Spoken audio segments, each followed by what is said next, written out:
Tá começando mais uma edição do Fala VJ e hoje a gente vai ter um encontro dos mais esperados aqui do nosso cronograma com duas mulheres incríveis, muito talentosas. Você fala isso pra todos, Cazé. Não falo não, que abriram um caminho e pavimentaram. Nessa época não tinha mulher apresentando nada na televisão, então elas arrasaram, porque foram pioneiras nesse sentido e também construíram toda uma linguagem. É uma emoção muito grande estar com vocês. Cris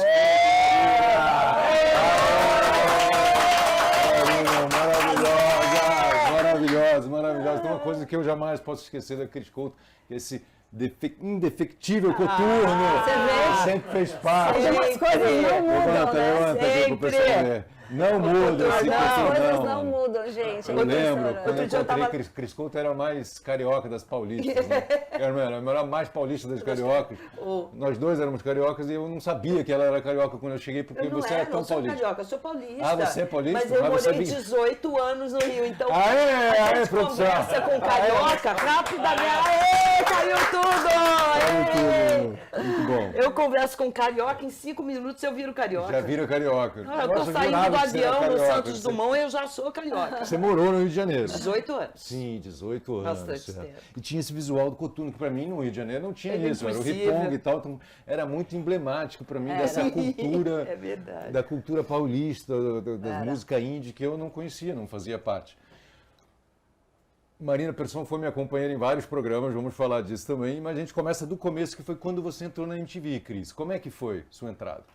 Bom, eu estava fazendo teatro, né? Certo. Porque eu, como apresentadora, sou ótima atriz, na verdade. Não, você é apresentadora também. O MTV no ar era maravilhosa no Drops, boa era muito boa. Tá maluca, muito boa. gente. Inclusive, muita gente já falou aqui que escalou você para fazer alguns programas por conta da credibilidade que você trazia para as apresentações. Mas a gente fala disso depois. Tá bom. Fala. Bom, eu estava fazendo uma peça, Zeca Camargo foi assistir a peça, me chamou para fazer o teste do Cine e eu nunca tinha assistido a MTV. Porque eu era uma pessoa... Nunca tinha assistido a MTV? Nunca, casei. Eu lia Chekhov, eu lia Shakespeare, Nelson Rodrigues. Então eu... Isso não estava no seu radar, não estava, nunca. Eu tinha uma televisãozinha pequenininha, sabe aquela que era tipo rádio, preto e branco? Sim. Essa era a minha TV na época que eu fui fazer o teste da MTV. Você morava ali na Vila Nova? Morava na Doutor Vila Nova. Quando eu conheci a Cris. E fazia teatro na Aliança Francesa, que era do outro lado, e estava tudo por ali mesmo. Quer dizer, diferente dos outros apresentadores que começaram sua carreira artística muitas vezes lá dentro, você já tinha uma carreira, você já era atriz de teatro, já trabalhava com isso. Já era atriz de teatro. Já tinha DRT. Já tinha DRT. Sim, o DRT. Eu acho até que eu consegui passar no teste por causa desse meu teatro por trás, assim, porque eu realmente não pertencia àquele mundo, Cazé. Eu nunca tinha assistido um clipe na minha vida, eu não sabia o que era a MTV. Mas você gostava de música? Música eu sempre gostei. Então. Música e cinema, eu sempre gostei. Mas eu me lembro do teste que eu falei, oi, eu sou a Cristiane Couto com o MTV no ar. Não, com o Cine, era Cine MTV. E Jaqueline gritou lá de trás, MTV. Senhora. E era Cristiane, porque eu falava Cristiane. Cristiane Couto. Então seu teste já foi para assumir uma posição de apresentadora. Para fazer o Cine MTV, porque eu acho que a Lorena estava saindo para ir para a TVA, e aí Ou para a Cultura? Pro Metrópolis? Não, ela trabalhava na TVA. Então, e aí tinha uma diferença também, porque os VJs não falavam o nome completo. Você falava... Cristiane Couto. Nome e sobrenome, que já era diferente. O Zeca Camargo fazia isso e a Cris Couto, ninguém mais. Todo mundo era Gastão, Edgar. Os primeiros eram todos... Maria Paula. Astrid, Maria Paula. Astrid, Edgar entrou um pouco depois, mas era só o primeiro nome. É verdade. Ou apelido, como no seu caso, Cazé. Sim. E era tão diferente, né? A questão o apresentador e o VJ. Eu acho que nesse começo, principalmente, era bem diferente. Eu ficava sentada naquele banquinho alto, parecia um poste falando. Não parecia nada. Para, gente, eu tô falando, eu sei que eu... Imagina você dar uma entrevista e tem uma pessoa que fica comentando a sua entrevista. É a Marina Persson. Marina. Comenta Gente, todas as coisas. Eu era um poste falando, Não aí eu era, ficava na minha casa falando assim, eu não sou um poste, eu vou aprender a fazer esse negócio. Não, e aí comecei a ficar treinando em casa, falando sozinha, lendo jornal alto, contando notícia. E aí foi assim que eu comecei, acho que, a entender um pouquinho e junto com toda a bagagem da MTV, de cultura, pop, de música, de informações sobre comportamento, cinema e tudo. Aí acho que isso foi tudo entrando e aí eu descobri um caminho, assim. Mas eu nunca tive a ambição necessária para ser uma apresentadora ou VJ. Uau, momento uau agora, uau. Conta aí, que história, como assim não teve a ambição necessária? Eu acho que você tem que ter uma ambição, assim. Eu infelizmente, sou uma pessoa com poucas ambições, mas eu acho que você tem que ter um impulso maior, alguma coisa que te jogue para frente, né? Eu tenho uma coisa muito mais de jogo só, sabe? Jogo de cena. Jogo de cena, jogo com as pessoas, jogo de comunicar, mas eu não tenho esse pensamento, eu vou investir nisso na minha carreira, esses desafios. Eu acho que é um desafio. Esse processo Anitta, que a Anitta tem isso, né? A Anitta traça uma carreira, vou fazer isso, vou fazer aquilo, vou então chegar lá, vou ganhar o Grammy, vou... Isso não tem, mas pode ser um lado bom, né? Porque assim, quando a gente está satisfeito, você está de boa, né? Não, eu tô super de boa. Eu acho que tem uma coisa do lado atriz da Cris que também é mais por esse outro lado, sabe? Eu acho que a carreira de atriz da Cris, que não à toa é uma coisa que até hoje, né, amanhã estreia uma peça e tal, é muito mais nesse aspecto, né, de que é uma pessoa que joga, exato, que tá com o outro. E sempre foi uma paixão, né, também. Sempre. Agora é curioso, Teatro, porque, interpretação, porque da maneira como você coloca, parece que isso afetaria, vamos dizer, de forma negativa um pouco sua apresentação, mas pelo contrário, assim, Não, porque ao no contrário. ar você tipo, tinha um brilho, uma coisa, uma elegância, um porte, que você falava... Você dava a notícia que o Titãs tinha acabado e a gente acreditava. E era mentira, porque era o 1º de abril. Mas a gente acreditava, escuta, não estaria mentindo, não é possível. Não, eu acho que a Cris tem uma coisa de... eu acho que eu não conheço ninguém que consiga ler TP como a Cris, entendeu? Pra mim, foi tipo, o maior exemplo, o maior... É isso, assim, meta, falar assim, eu quero ler TP naturalmente, como a Cris faz. Parece, não, porque não parece que ela tá lendo. Então, eu acho que isso, treino em casa. quando você fala desse negócio do treino, que você descobriu um caminho pra você, acho que é isso, assim. Acho que a gente não tem ninguém que lê TP melhor que a Cris, assim. E foi você Não, que e eu chamou... gostava muito do que eu fazia, eu gostava. Eu achava que era bom, assim, eu digo assim, eu não tinha ambição para levar essa carreira de apresentadora e correr atrás de uma carreira de apresentadora. Entendi. Você não queria ser a Fátima Bernardes, encontro com o Cris Couto, encontro com o Cristiane Couto. Eu lembro uma vez que a gente teve um encontro num bastidor do Faustão, que eu estava na Globo, não sei se você lembra disso, não sei o que era alguma coisa. Eu entrei de óculos escuros, tenho foto até. Um dos poucos encontros que eu tive lá na Globo. Ô Marina, mas foi você que chamou a Marina para entrar na MTV, como é que foi essa? Foi uma história um pouco longa, eu vou tentar encurtar, vou tentar editar. Ixi, mas assim, aqui é podcast, o Podpah tem 4 horas, Marina, aqui você pode falar, fica à vontade. Então, vou contar então a versão média, que foi o seguinte, eu conheci a Cris por causa do cinema. Então, só voltando um pouquinho, eu fiz faculdade de cinema, eu tinha sido, assim, na minha cabeça eu ia ser cineasta, diretora de cinema. Eu queria fazer fotografia e direção dentro do cinema brasileiro, aí sei que foi o problema. Então, eu me formei no começo dos anos 90, e foi uma época muito difícil para o Brasil, né? A gente teve Plano Collor, a gente teve fim da Embrafilme, e para o cinema muito difícil, né? Foi uma época em que o cinema brasileiro foi aniquilado, totalmente aniquilado, e aí algumas políticas públicas, né, começaram depois a injetar fomento, né, incentivo ao cinema, que o cinema depois voltou e a gente teve tal do renascimento. O cinema brasileiro foi uma época, a era Dancini, né, como a gente diz, até o governo Bolsonaro, foi a era de ouro do cinema brasileiro, a época em que mais produziu filme e tal. Só que nessa época eu estava o quê? Na MTV.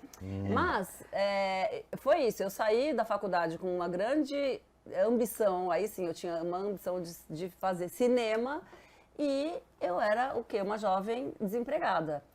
E, precisando pagar os boletos. Tinha trabalhado com a Cris num filme, eu era assistente de direção de um filme chamado Alma Corsária, dirigido pelo Carlos Reichenbach, a Cris Couto era atriz desse filme. Uau! E eu, por acaso, fui numa festa de aniversário de bico, Penetra, na festa da Renata Neto. fui de bicão mesmo. E tava numa época assim, desempregada, super dura, tentando pagar aluguel, não sabia como que eu ia pagar o aluguel do próximo mês, eu não sei o que, não encontrei aquele Isso nas festas de bico para se alimentar, né? Exato. Pô, essa é uma oportunidade para jantar, né?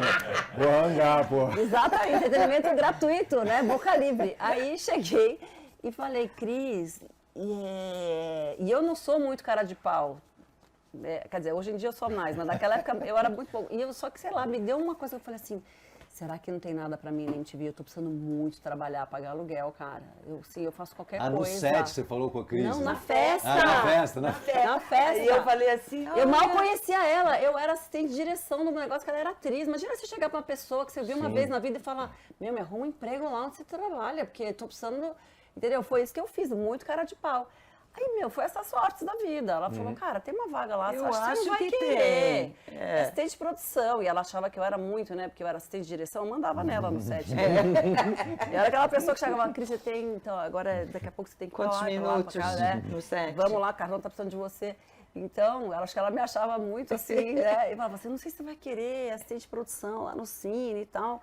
Mas, ó, liga aqui, me deu o telefone e falou, liga e fala com o Zeca Camargo.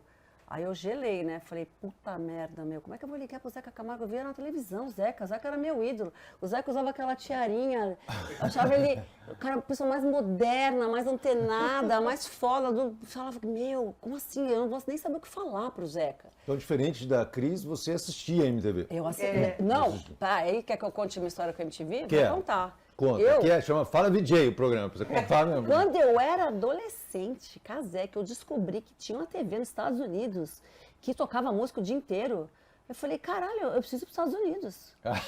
Eu preciso ver o que é isso. Eu fiquei alucinada. E aí, saí do Brasil pela primeira vez, sei lá, eu tinha acho que uns 17 anos e fui para os Estados Unidos, uma excursão. Minha mãe mandou uma excursão para Disney. Eu já era velha, mas era o único jeito. Vai de excursão, porque eu não vou para os Estados Unidos, vai você sozinha. Fui eu e minha irmã, a gente foi para Disney. E eu cheguei no hotel, eu lembro direitinho, em Orlando. A primeira coisa que eu perguntei, falei, que canal é a MTV? E aí os caras falaram assim, não, aqui esse era um hotel meio, sei lá, 3 estrelas, aqui a gente não tem canal a cabo. Foi muita frustração que eu não vi MTV. Juro, porque eu, adolescente, eu ia... Tinha sessão de vídeo do show dos Smiths no Carbono 14. Eu ia lá, e aí você entrava no Carbono 14, era uma salinha com uma arquibancada de madeira, em que o pessoal plugava um VHSzão ali, entendeu? Aí você via aquele show, todas aquelas linhas, porque era a cópia pirata da pirata da pirata da pirata do VHS, e um som horrível. Cara, era isso que eu fazia sábado à tarde. Eu era louca por música, assim, alucinada. Então, quando a MTV chegou no Brasil, eu era daquelas que comprava, né, aquelas antenas, botava palha de aço, não sei o quê, para tentar pegar tudo de qualquer maneira. Eu gravava. Eu botava pra gravar pro programa que eu não conseguia assistir. Que programa você assistia? Cara, eu assistia o MTV, não era o Zeca Camargo, era meu ídolo. E até pouco tempo atrás eu tinha uma fita em que eu tinha o Zeca apresentando a primeira vez que passou Justify My Love, música do Lenny Kravitz, que a Madonna fez aquele clipe que foi proibido nos Estados Unidos, que era a Madonna... Lembra? Era a Madonna... Simulação de sexo oral, né? Era cheio de... exatamente. Tinha várias cenas dela meio pelada, ela beijando mulher. Aí tinha uns S&M, assim, umas cenas, né, muito ousadas pra época. O pessoal com aquelas roupas de S&M, assim, né? Enfim. É coisa que no carnaval... Aí, hoje em dia não é nada, mas foi proibido nos Estados Unidos. E quando passou aqui no Brasil, o Zeca falava, esse clipe foi proibido nos Estados Unidos, mas vai passar aqui no Brasil na íntegra e tal. E foi um grande acontecento da MTV. Foi em 91, sei lá. Você gravou. Gravei, eu tinha essa fita, eu assistia direto. Ai, gente, eu amava. Então, assim, pra eu ligar pro Zeca, pra mim era um grande negócio, entendeu? Fiquei ensaiando, fiquei, tipo, nervosa, meu coração foi na boca. E não era celular, você ligou de disco lá? Era, tipo, acho que já era tecla, mas era 3871, 871.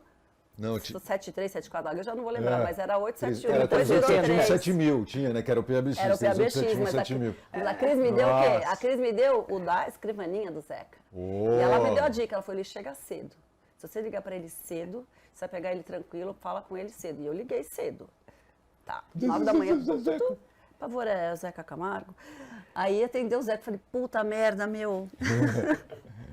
E agora? embora. Enfim, vou encurtar. Chegou, marcou a entrevista e eu fui lá. E eu fui morrendo de medo, mesma coisa. Morrendo de medo, tremendo na base. Falei, como é que eu vou fazer entrevista com o Zeca Camargo, meu Deus do céu?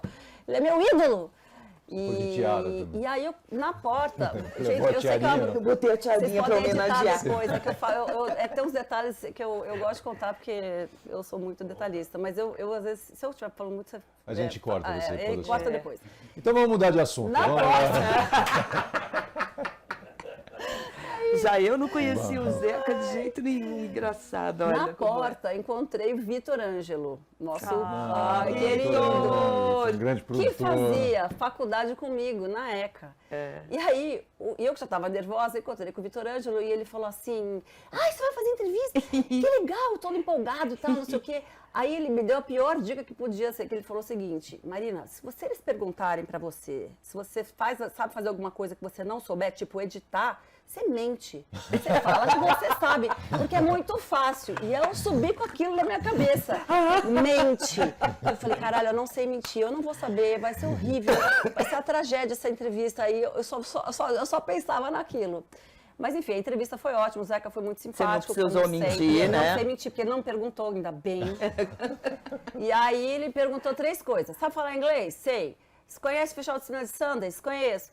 E sei lá, não sei o quê, não gosto de ler revista. Eu falei, não, e assim, e meio que... E ele falou, a gente te liga depois do carnaval. Aí eu saí de lá, falei, puta, se a gente te liga é foda, né, meu? Se a gente liga, não vai ligar carnaval, hein? E aí, bom, aí ligou e tal, e aí eu fui trabalhar como produtora, testei de produção da Susan Clemecha. Que depois saiu e você ficou no Cine MTV. No Cine, que era o programa que a Cris apresentava. E aí, as funções de produtora ali, você escrevia também os textos da Cris? Exatamente. Vocês lembram bem o começo da MTV. Então, você é contratado para fazer uma coisa, mas eu fazia do trabalho do estagiário, que era tirar xerox, aquelas impressoras que eram dentadas. Para você tirar xerox, você tinha que destacar. Eu lembro direitinho, atrasado, e aquele negócio não saía. E, meu Deus, dobrar aqueles métodos, né? Que você ficava dobrando para tirar e destacar todas as páginas, aí engripava na impressora, tinha que tirar 6 cópias. Gente, era uma... Disso, fazia entrevista, daí editava, fazia texto eventualmente, né? Então, realmente você foi chamada a editar alguma coisa que você não sabia e teve de aprender lá. Demorei a aprender. Mas o Zico me ajudou. Zeca me ajudou a fazer a revisão, falava assim, essa matéria aqui tá muito não sei o quê, tá... Você aprende, de fato, o Vitor Ângelo tinha razão, a gente aprende rápido. Aprendi a fazer, eu não sabia nem o que era uma fita beta, uma fita diferente, que era da D2, né? A gente tinha que editar em vários lugares, né, na MTV naquela época. E quanto tempo você ficou nessa... Ariel, né, Ariel? Ariel. Quantas manhãs, né? Quantas manhãs naquela... Quantas? Nossa Senhora, legendando. A gente fazia tudo, gente. Era muito louco. Quanto tempo você passou nessas funções de bastidoras?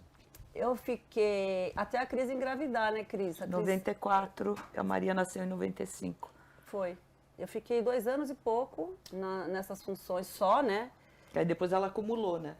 Aí depois, quando Porque você substituiu a Cris no Cine? Quando a Cris ficou grávida, a Cris falou assim... e tem essa história. Posso contar já? Tô falando há muito tempo já, não quero falar. Não, conta você. Vou contar rapidinho, então. Quando a Cris ficou grávida... A Cris falou assim, iam abrir testes para o Cine. E aí a Cris falou assim, eu acho que você que vai fazer esse teste. Aí eu falei, eu morria de medo, né? Eu tinha muita vontade, mas eu morria de medo, porque eu achava que a função do VJ, o VJ era assim, eram entidades para mim, né? E eram, mesmo, até essa época, quando eu encontrava Astrid no corredor, eu baixava a cabeça, assim, ficava com medo. Sabe? Você baixava o olho e falava, meu Deus do céu. Até hoje, quando eu encontro a Astrid, eu fico com medo. O cara vai cortando o cabelo. Eu achava que os VJs eram assim, pessoas, entendeu? Que mas, eu não podia o Zeca fez essa ideia. distinção aqui no... Falou, não, eu não era VJ, eu era apresentador. Imagina, sempre teve essa diferença. Eu falei, ele era o Zeca Camargo, ele não era o Zeca.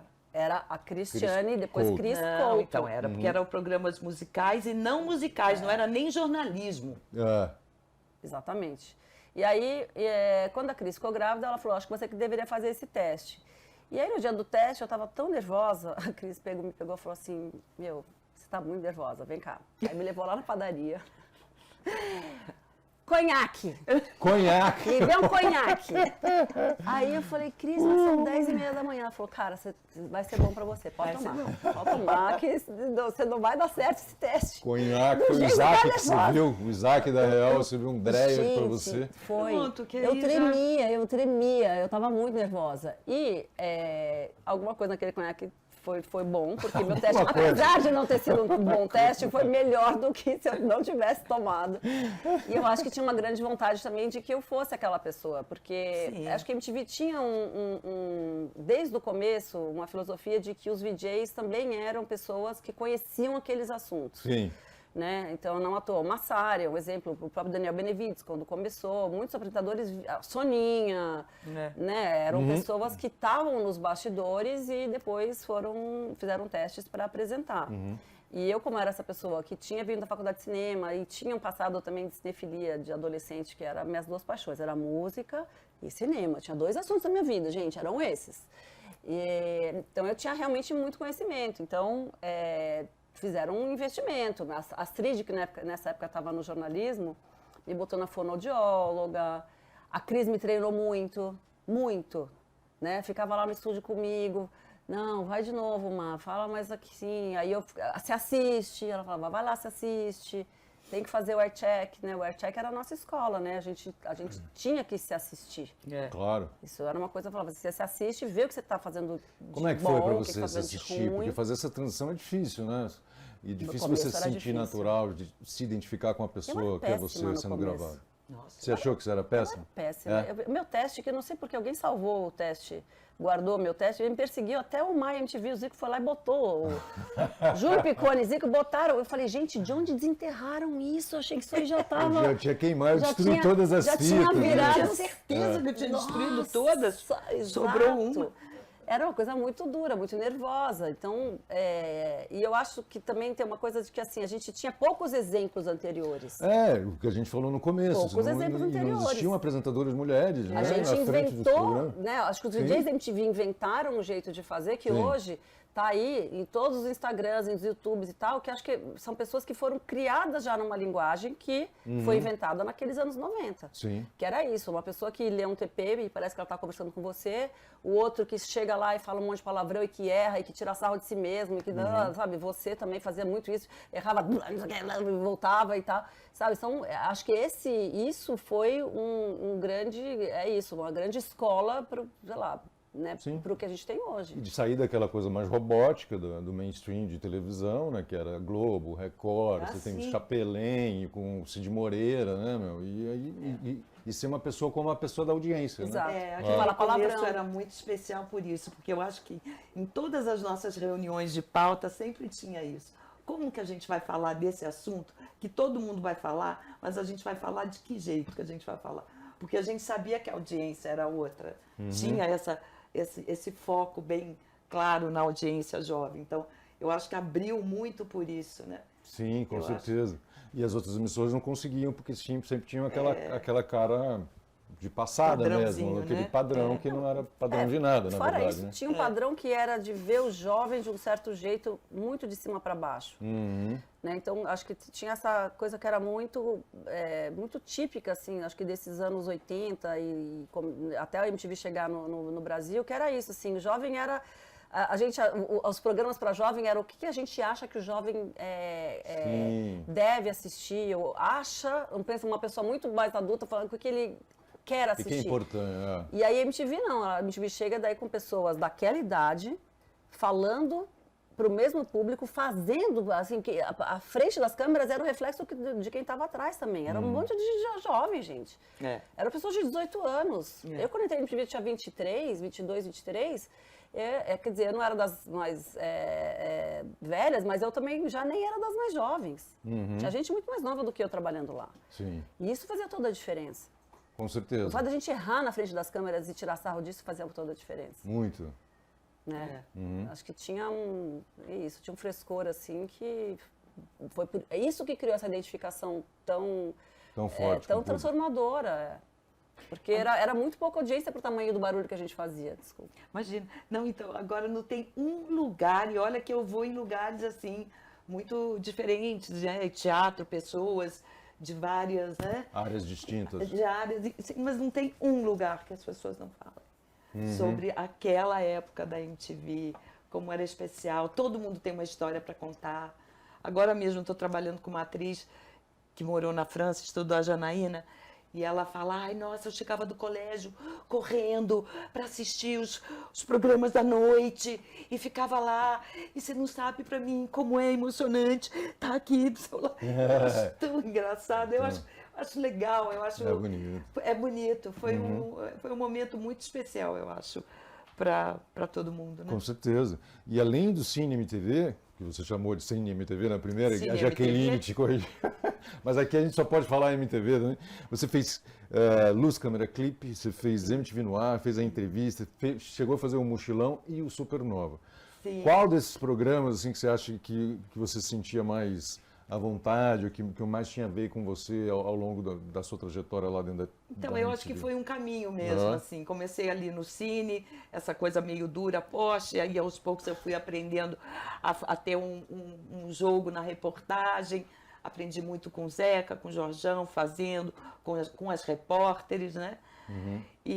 Mas eu, assim, quando eu consegui fazer o Supernova, que era ao vivo, eu descobri uma coisa tão legal de conversar com a audiência, de ouvir, sabe? Isso, eu gostei muito de fazer o Supernova. Que legal, Muito, que muito, legal, muito, que legal. Que era uma experiência que você não tinha, porque Eu não normalmente tinha. você gravava as O meu coisas, era né? tudo gravado. Tudo gravado. Ou era o programa gravado, o Semana Rock gravado, as matérias que eu fazia, reportagem, era tudo gravado, eu não fazia ao vivo, né?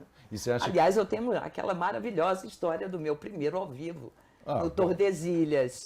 que história Olha é lá, essa? Eriel já começou a rir. Olha lá. Iriel estava O também? delay tinha quantos segundos, Eriel? Tinha o quê? Uns 5 segundos? 4 segundos? Ah, o Festival Tordesilhas, é um festival de música...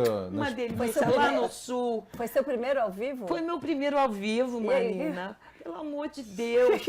E aí o retorno, eu comecei a falar, 4 segundos depois eu comecei a falar de novo dentro de mim.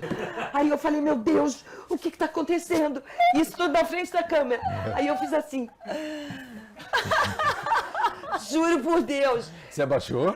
Juro por Deus, os garotos nenhum de nós me salvaram, entraram. É realmente incrível. Estou vendo aqui, tem um delay, não é? Cara, Eu não sei disso. que vergonha. Nossa. Que vergonha, só passei vergonha. Que história maravilhosa. Era um delay E enorme. foram os caras, os gente, astronautas de mármore que salvaram você, os caras do Nenhum de Nós. Nenhum de Nós. Eles tinham Essa aquela coisa eu música do queria astronauta ver. de mármore, né, do David Bowie. Vem cá, mas você tá. Eu tenho uma coisa que a Cris fez que é, gente, é muito, pra mim, muito incrível. Foi entrevista com. As entrevistas todas que você fez, eu gosto muito dessa entrevista, mas a do Roberto Carlos. gente. A do Roberto Ah, Carlos. Roberto. Conta essa história, porque essa história é fantástica. Porque não foi pro ar, né? Ou foi? Não. Não foi pro ar. Era a entrevista mais esperada de tudo e tal. Ele Você nunca imagina tinha dado uma Roberto entrevista Carlos. para uma outra televisão que não fosse a Pô, Globo. em casa você que é só o fala com a contratado. Globo, é. Nossa, foi ótimo. Eu lembro que foi tipo, toda uma negociação, era uma coisa muito... Nossa, Eu assisti de Cara dentro de do mistério. estúdio. O prédio parou. O prédio parou, O prédio todo mundo esperando parou. o rei, aquele cenário todo azul esperando o Roberto Não Carlos. podia ter nada marrom, não podia ter nada... Tinha uma salinha que virou o camarim dele, que era bem ao lado do estúdio, que era, inventamos lá. Cara, e eu acho que eu me escondi, porque eu não podia ficar no estúdio. Eu falei, ah, não, mas você acha, eu vou dar um jeito de ficar. E eu não tinha eu não era daquela equipe, eu não tinha nenhuma função lá. Eu me escondi, eu fiquei ali dentro. Eu falei, não, eu vou assistir essa entrevista aqui de dentro. Foi Você bonito, assistiu? foi Assisti. bonita a entrevista. Mas Assisti, ele a Cris é- foi super bem, porque imagina, tava que todo ele mundo- é- Como é que ela foi? tava Como é que foi? nervosa, Conta. mas a eu MTV estava super estava nervosa, só para variar um pouco. Eu, assim, em geral, eu costumo ficar nervosa quando eu faço coisas que eu nunca fiz. Então, é um desafio para mim. Então, e o Roberto Carlos e toda aquela pressão, Sim. né? Em cima, enfim, eu fiquei bem nervosa. Mas eu Você e tentei todo ter um mundo. jogo com ele, porque como eu tenho uma idade... vou fazer 63, então eu lembro dele da Jovem Guarda, eu lembrava dele da pulseira, sabe? Então eu falei, eu vou pegar por esse lado aí para dar uma quebrada. Mas ele é muito sabonete, né? Ele não tem preferência, não tem escolha, ele é muito politicamente correto, e tudo bem ser, tá tudo certo também. Eu me lembro de perguntar, era o lançamento do disco de covers dele, de bandas cantando músicas dele. Eu falei, pô, mas tem aí uma banda que você sentiu que pegou mais, que ficou legal? Não, Cris, todas são ótimas, Cris. Sabe? E era assim, qualquer coisa.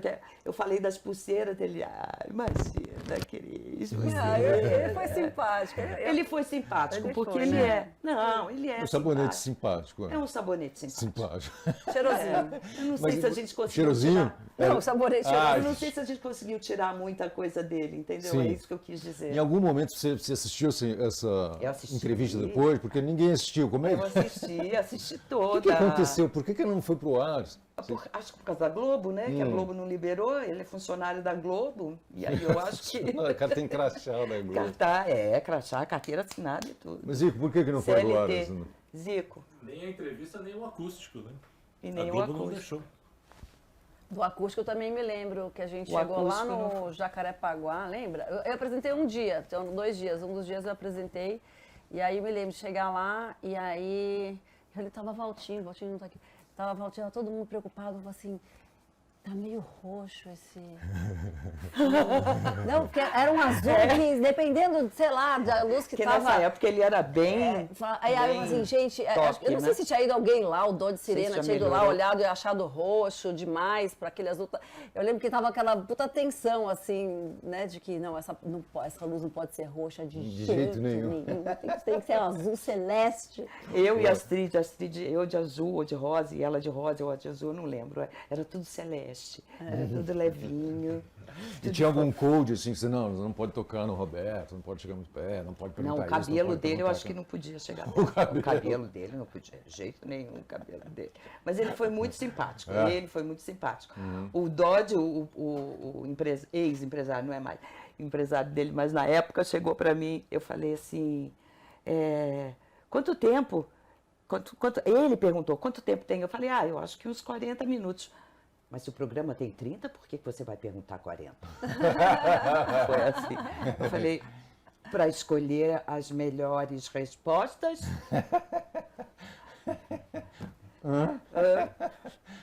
Muito bom. Essa foi uma entrevista clássica, mas que não foi pro ar e talvez tenha se tornado mais clássica ainda. Quem sabe um dia esse troço vai ser... A gente vai conseguir colocar ou exibir isso de alguma maneira. Mas teve uma outra entrevista sua que também foi clássica e essa foi pro ar, que foi com o Michael Jackson, né? Mas eu não entrevistei. Você não entrevistou? Não, eu não podia entrevistar. Mas você teve acesso a ele, como é que... Eu não tive. Porque Assim, tem a história com a Glória Maria, estava disputando, a Globo disputava o Michael Jackson lá em Salvador junto com a MTV. E ela já tinha conseguido fazer, ou ela conseguiu depois, porque eu não me lembro se ele fez o Santa Marta antes ou depois. Também Porque não sei Quando dizer. ele veio fazer o clipe aqui no Brasil. Quando ele veio fazer o clipe, Isso. era no Pelourinho, Isso mesmo. com o Olodum e no Santa Marta. No Morro Dona Marta. Então, e aí a Glória Maria estava disputando, tinha isso, ela estava lá e tudo. Mas a MTV, a gente fazia tudo daquele jeitinho. Eu me lembro que a gente deu umas camisetas para conseguir um lugar. É verdade. Lembra? Foi isso. Vocês deram uma Era uma camiseta área. pra- Da A gente MTV. falou, a gente precisava de um lugar do alto para poder pôr a câmera, porque a gente não podia ficar onde estava sendo rodado o clipe. E aí a gente conseguiu esse lugar que era um pouquinho alto, era um casebre assim, daqueles do Pelourinho, com camiseta da MTV, a gente conseguiu isso. Maravilhoso. Era moeda de gente troca. Não, porque a A gente camiseta da MTV, os subornava adesivos, muito. né? A gente Nossa, conseguia as pessoas muita amavam. coisa com aquelas camisetas. Sim. Gente. Você A lembra gente quando conseguia perguntava, e aí, tem adesivo? Não, só tem camiseta. Vai. Ai, era como a muito gente era bullying. ruim. O caso era muito bullying, ele fazia isso. O pessoal puxava, tem adesivo? Não, só tem camiseta. Desculpa. Não, mas você pediu. Não, então. Não, você pediu adesivo agora. Mas a gente conseguia estacionar em lugar que não podia, a gente conseguia entrar nos lugares. Aquelas camisetas resolviam Uma equipe de muito. produção para conseguir chegar nas pessoas, né? Então, aí era o Mário, o cinegrafista, que eu infelizmente não vou me lembrar quem é, mas sempre foram uns caras muito legais. Muito bacana. Muito. E aí a gente atravessa aquela mulher, entra lá de cima, não sei o quê. E aí teve uma hora que eu consegui ir lá para baixo, mas ele já não estava mais lá. E depois, numa outra roda, o Ari chegou perto dele, era o Ari. O câmera ali, sim. chegou perto dele e falou, say hello to MTV Brasil, say hello to MTV Brasil. Muito engraçado. Não, eu falei mesmo... E ele falou umas hello? Falou. Ele falou? Ele estava apavorado, porque o segurança dele não estava por perto. Aí ele falou, bem apavorado assim, hello, MTV Brasil, hello, where's Bob? Where's Bob? Eu lembrava disso, gente. Triste, triste. Eu muito fã em geral eu congelo, né? Mas eu fiquei assim, longe dele. E eu não podia falar com ele, então... Mas você entrevistou o David Bowie. O Bowie, eu falei rapidinho É, também. como é que foi essa entrevista? Foi no Onde VMA, foi? não foi? Foi no VMA de 99, tanto que eu fiz o pergunta do Bug do Milênio para ele. Mas eu estava nervosíssima e eu só escutava assim, Bowie's coming, Bowie's coming, Bowie's coming. Eu, o primeiro cara. Nossa. Mas aí ele foi muito gentil, É. muito gentil, é muito demais. educado, muito.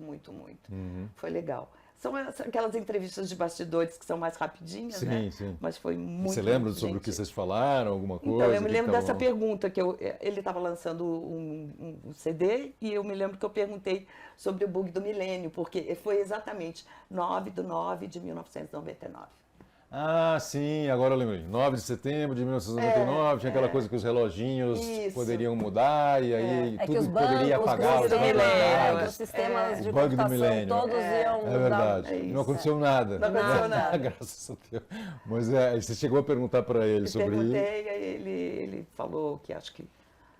Ah, desculpa, gente, a Covid é fogo, acabou com a minha memória. Eu sei. É difícil. Como é que está a sua memória, Marina? Porque você também teve entrevistas muito Nossa. icônicas, né?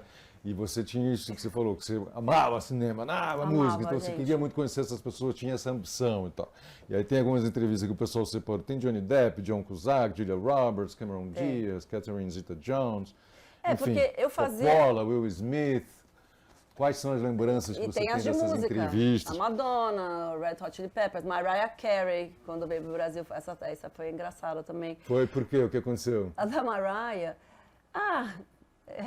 um pouco...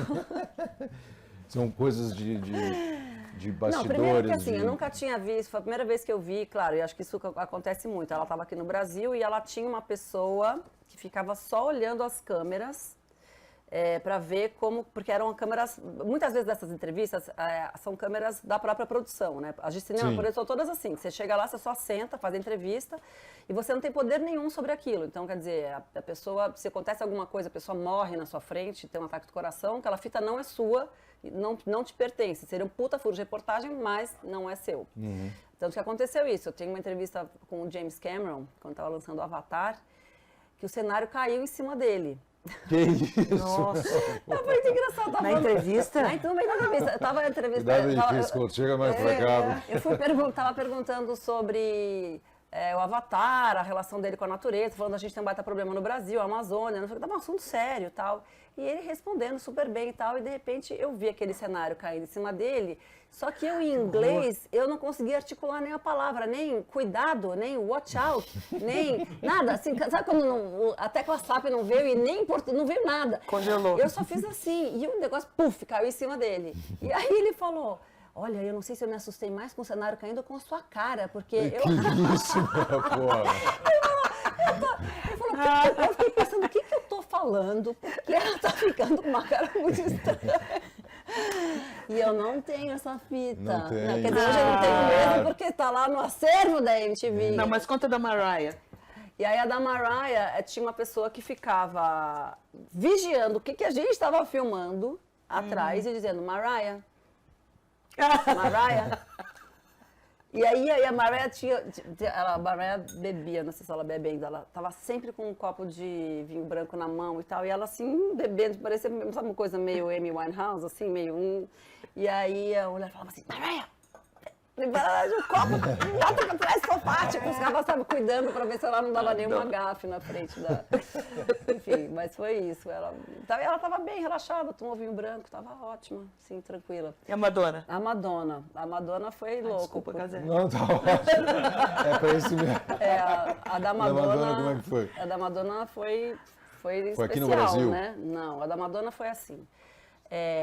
quando os artistas lançam, né, não sei se ainda é assim, mas na nossa época era, eles têm assim Lançavam um álbum, né? Porque hoje nem tem álbum umas mais. vagas, os álbuns, eles têm umas vagas para as regiões do mundo. E a região Brasil só tinha uma emissora que entrevistava, que era a Rede Globo, ou sei lá, Marília Gabriela, enfim, era uma coisa assim, de grandes medalhões e tal. E, né, ou uma emissora como a Rede Globo. Por alguma razão, o slot, né, a vaga da Rede Globo, vagou um dia antes da viagem para Los Angeles, quando seria a entrevista. Me liga, Cris Lobo, me liga e fala assim, vem cá, e aí, tem a manha de... Tem coragem de entrevistar a Madonna? Eu falei, claro! Claro, aí você lembrou do Vitor D'Angelo? Claro, com certeza, eu entrevisto, edito, capturo o som. Eu falei, claro! Ela falou, só que tem um problema, viaja amanhã. Eu falei, você tá louca? Eu preciso pesquisar, não é assim. A Cris Couto, minha grande professora, me ensinou que você não entra numa entrevista, você não faz um programa, você não faz nada sem você estudar a pauta antes. E estudar a pauta quer dizer, você vai pegar a biografia daquela pessoa, você vai escarafunchar, você vai fazer a pauta, você vai escrever, vai traduzir, você vai... Pô, é um trabalho... Claro. Lembrando que nessa época não tinha internet, né? Não tinha. Não tinha internet. Então, não tinha onde você pesquisar. Não é que você pega o avião, 2000, você usa o celular e vai pesquisando. Não, a gente recebia notícia por telex, gente. Era um negócio assim, as notícias novas chegavam na MTV por telex. A gente tinha um quadro no Cine MTV que era isso, que era novidades da semana, news, tal, que era tipo Telex, rapidinhas, chegou. que gravavam off, a gente enfiava umas imagens aleatórias só para cobrir. E era isso, as últimas notícias chegavam por telex. Enfim, corta para, estamos aí no ano 2000, Madonna estava lançando Music, e a Cris me liga e fala, viagem amanhã, à noite. Falei, porra, Cris, foda, né? Pro cara pegar ou largar, assim. Não quer, tudo bem, vou chamar a Sabrina. Beleza? Sabrina pode. Eu falei, não, peraí, eu vou resolver. Aí eu fiz o que eu pude, peguei a revista, peguei a pasta da Madonna, desci na fitoteca, falei, desce tudo que tiver de Madonna. Aí eu consegui assistir, assim, mal e porcamente do que deu ali, entendeu? E aí comecei a fazer a pauta. Só que, né, neste mesmo dia que era para viajar, era festa de... Quantos anos? 10 anos da MTV? Quantos anos era, gente? MTV Brasil? 2000. 10 anos. Uma festa que ia ser lá no... Não foi no Credit Card Hall, foi no Palace, enfim, foi uma festa grande que, claro, eu tava louca, excitada com o negócio da Madonna, e muito feliz da vida de 10 festas. Eu não dormi. Basicamente, assim, eu passei a noite em claro, meio festa, meio insônia. E entrei no avião para da VASP. Los Angeles. Não, acho que não era a VASP, já tinha falido. Essa é piada interna. Essa era da... a gente tem uma história da VASP, porque a história da VASP com o Cali. Aí, quero saber. Quando a gente colocar Cali, já apareceu aqui vários momentos. Vários momentos. Eu viajei com o cara que era da Warner na época, o tal do Fernando. E o que aconteceu? Eu cheguei no avião, por sorte tinha aquela... Sabe assim, aquelas 5 fileirinhas, assim, eu cheguei na mulher na hora do check-in e pedi, pode ser lá no fundo, mas me dá uma que não tem ninguém, eu vou tentar dar uma dúvida que eu tô... Cochiladinha. Eu preciso descansar, vou fazer uma coisa muito importante, eu não dormi nada essa noite e tal.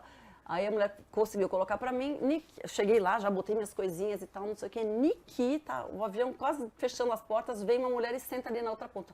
Eu cheguei pra ela, eu falei assim, moça, você não está entendendo. Deixa eu te explicar. Eu vou fazer uma coisa muito importante. Você não sabe fazer a entrevista da minha vida. E assim, eu não dormi nada. Eu implorei pra mulher, a mulher deixou eu ficar sozinha. E aí, o que aconteceu? O avião, que decolou, eu deitei e dormi. Dormiu. Quando eu aterriço, o Fernando fala assim, você tá bem? O Fernando da Warner. Eu fiquei preocupado, porque você não almoçou, você não jantou, você não fez nada. Toda vez que eu passei na sua fileira, você estava desmaiada, virada cada hora para um lado, com aqueles cobertores assim. Eu fiquei um pouco preocupado com a sua... Eu falei, não, tá tudo bem e tal, não sei o quê. E aí tinha todo um negócio para entrevistar a Madonna, que é, não pode perguntar tal coisa, não pode dar presente, não pode pedir ID, que era aquela coisa, eu sou a Madonna, você está assistindo MTV, MTV, que era coisa que a gente fazia muito, né? Claro. A gente sempre pedia para os artistas, porque era coisa que virava vinheta e tudo mais. Então tinha uma série de regras, tinha todo um parangolé ali para entrevistar ela. E aí, no dia da entrevista, também era uma grande comoção e não era só uma grande coisa para mim, era uma grande coisa para todo mundo que estava ali. Era, em geral, Madonna, né? Pô, Madonna. no auge ali. E essas entrevistas, elas têm mil protocolos e tal, mas assim, você é muito bem tratado. Então, você chega, você tem lá uma sala cheia de um monte de comida, e chás, e cafés, e bolos, e croissants, e donuts, e nananã, à vontade. Nossa, Magali, né? Magali. Você acha que ela vai falar, não, uma sala cheia de computadores? Não, uma sala cheia de comidas, pães. Mas era mesmo. E aí você ia dessa sala para uma outra antessala, onde só tinham as outras 3, para depois só você encontrar uma dona. E aí eu estava nessa sala com essas 3 pessoas, já estava uma na minha frente, uma menina da Argentina, e daí em seguida seria eu. Quando a menina da Argentina sai, ela volta chorando na entrevista. Mas assim, chorando assim, Nossa, eu ia entrar desesperada. chorando, se fosse... Desesperada. A menina sai desesperada. Coitada. Porque eu não entendi o que ela falava. Eu já entendi o que aconteceu, o que ela perguntou, eu entendi qual tinha sido a gafe que ela tinha cometido para eu não cometer igual. E a mulher falou assim, Marina! E aí, tipo, me mandou. Então, assim, a cena era a menina chorando e você eu me entrando. vendo entrando no calabouço. Assim, eu falei, meu Senhora. Deus do céu, o que vai acontecer comigo? Cova dos Leões. Nossa, cara, eu fiquei muito nervosa. E nessas, era num hotel que era meio aberto, eu não sei o que, nem que eu tô entrando na sala da Madonna, sai correndo a Lourdes Maria, a filha da Madonna. Sai correndo e o segurança que estava na porta, que deveria, você pode me falar para eu entrar ou para eu sair, sai correndo atrás dela. Lala, come here, sua mãe vai me matar, não sei o que, E eu fiquei parada na porta, né, tipo, esperando alguma coisa acontecer. Entro, Falei, o que não, eu né? faço? Entro, não entro? O cara tinha ido correndo atrás da menina e eu lá. Aí de repente o cara grita lá, vai, entra logo, tá esperando o quê? Não, assim, tudo pra dar errado, né, gente? Eu já tava uma pilha. Enfim, aí cheguei lá, fiquei esperando um tempo. Madonna, ela tinha acabado de ter o Rocco. Então ela tava amamentando. Ela estava Aí rouca. Não. O Rocco é o filho mais novo dela. O filho mais novo. Ela tinha Lourdes Maria, que essa já era adolescente, a senhora? Não, era criança ainda. Tá. Era Foi criança 2000? Que saiu correndo. Foi do ano 2000. Não sei quantos ela tinha. Pitica. Mas ele tinha acabado de nascer. Sim. E aí, tava aquela Alice, como é que ela chama? Liz Rosenthal, eu acho, a assessora. Ah, não, você pode esperar um pouquinho, porque ela tá amamentando e tal. Aí eu... Imagina, tá me perguntando alguma coisa, né?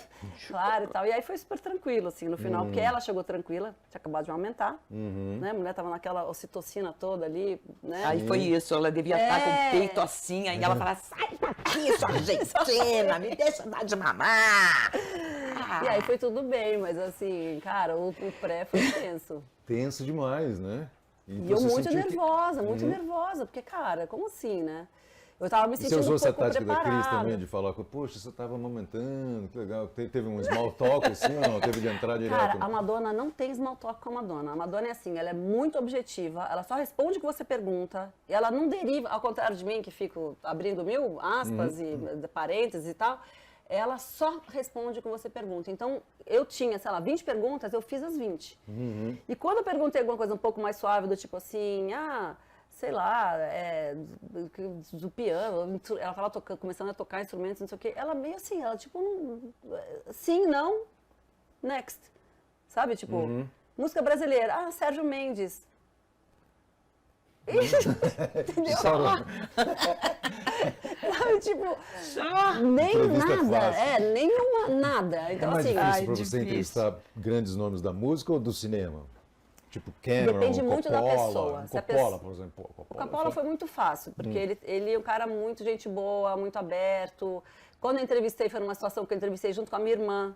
Então tinha coisa das irmãs, ele tem essa coisa com a família. Eu quebrei o gelo porque eu falei pra ele, Coppola, esse método de quebrar o gelo é sempre muito bom. Assim, quando você tem alguma coisa um pouco pessoal, mas que tem a ver com a pessoa, né? Claro. Isso cola muito. Então eu falei pra ele, Coppola, todo mundo fala do Poderoso Chefão, Apocalipse Now, mas o meu filme favorito, que me fez realmente gostar de você, foi o Vida Sem Rumo, com o Matt Dillon. Por isso que eu gosto de você, ele falou, por isso que eu fui com a sua cara. Sabe assim? Então, esse tipo Isso de porque coisa. você tinha estudado, você já sabia já que era o filme que ele mais Não, curtia, e não? nem sei se ele curte, Não. mas o fato de eu falar de um filme que é Ninguém quase fala, um entendi. outcast da Aham. carreira dele, É. assim, tipo um filme meio esquecido, ele amou, né? Porque é um filme adolescente. De fato, eu assisti muito, eu era muito fã do Vida Sem Rumo, que eu reassisti outro dia e achei muito ruim. Ah, foi. Muito ruim, gente. Vai escrever para ele agora, Coppola, actually. Mas é isso, é época, né? Sim, com certeza. São coisas que a gente, quando. E as pessoas falam, né? Que tem muito isso. Os filmes, as músicas e, sei lá, até os clipes, eu acho que mudam a depender da época que você assiste, né? Sim, com certeza. Tem coisas que envelhecem bem, outras É. nem tanto, ficam datadas mesmo. Né? Mesmo a gente, né? Claro. Às vezes aparece uma coisa antiga, assim, minha, em algum lugar alguém posta lá, o MTV Brasil Memórias, ou sei lá o quê. Aí eu falo, meu, será que eu falei alguma besteira, né? Porque às vezes a gente pode ter falado besteira. Sim, teve coisas que vocês se arrependeram? Com certeza. É, e vocês lembram Ai. ou bom, já esqueceram? A Cris já esqueceu, Eu né? já Cris tem esqueci, uma com memória certeza, difícil. mas eu com certeza falei Com muita certeza. besteira. A gente falou muita pelo besteira, amor de casal. Deus. A gente fazia programa ao vivo. Uhum. Mas teve alguma que repercutiu, assim, mais e tudo? Você tinha um stalker, né? Eu lembro que tinha um cara que ficava perseguindo Nossa, você, né? tinha. Não sei se tinha a ver com as coisas que você falava, se era uma paixão platônica, romântica. Cara, o Zico, eu lembro do Zico falando assim, vem aqui agora. E eu, o que foi, Zico? Não, você me ligou, não foi, Zico? Foi. Olha, quando você vier pra MTV, você tem que avisar antes. Nossa, essa história foi horrível. Que Mas. horrível. Como é que conta?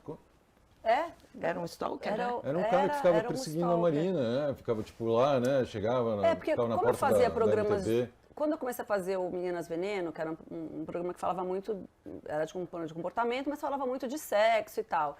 E o que a gente identificou, né, Zico, era que um cara que ele tinha muito uma obsessão com uma coisa sexual, assim, ele projetava em mim uma coisa, porque acho que por isso, porque eu falava muito disso, a gente falava muito de relacionamento, meninos, meninas, mulheres, e esse cara inventava umas histórias, dizendo que eu tinha seduzido ele, que eu tinha abandonado ele, que por loucura, minha causa ele entendi. estava tomando um monte de remédio, que a vida dele, que eu tinha acabado com a vida dele, que não sei o quê. E ele começou a fazer algumas ameaças, assim, graves, né? Tanto que a gente entrou com... Medida cautelar. Fui na delegacia, a gente fez, e aí tinha uma ação restritiva, ele não podia chegar perto e tudo mais, que ele descumpriu, porque uma vez eu estava num restaurante, ele chegou e... enfim, mas Nossa, também Marina, depois- susto. Susto. Eu fui embora, eu fugi por trás, eu fugi pela cozinha do restaurante. Nossa, Porque que todo mundo horror. percebeu, inclusive o garçom que falou, esse cara tá listando pra você, não sei o que, você quer ir pelo outro lado? Eu falei, quero ir embora. Fui embora. Uau, que difícil, né? Mas você conhecia ele, pelo menos. Cara, Sabia a cara dele, né? Pra você sair Eu correndo. lembrava, porque eu vi ele pouco, porque quem encontrou com ele foi, sei lá, Zico, depois o Zé Wilson, sei lá, são pessoas que conversaram com ele. Você conversou com ele, ele falava da mãe, não era? Sim, o cara é completamente maluco. Ele tinha um negócio. E aí, então eu não tinha muito a memória da cara dele, mas o dia que ele chegou no restaurante, parou na minha frente e falou comigo, falou, você lembra de mim? Eu falei, não, mas o jeito que ele me olhou e a voz, eu falei, sim. eu sei quem você é. Eu falei, claro, lembrei. E aí ele falou, o que você fez não foi legal. Eu falei, o que não foi legal? É você entrar sei lá, entrar com ação contra mim, não sei o que, falar que eu não posso chegar perto de você. Eu falei, o que você fez que não foi legal, me ameaçar de morte, por exemplo. Então, estão os kits. Porra, você quer que eu fique esperando? Eu fico aqui. É impressionante como isso é comum, né, cara?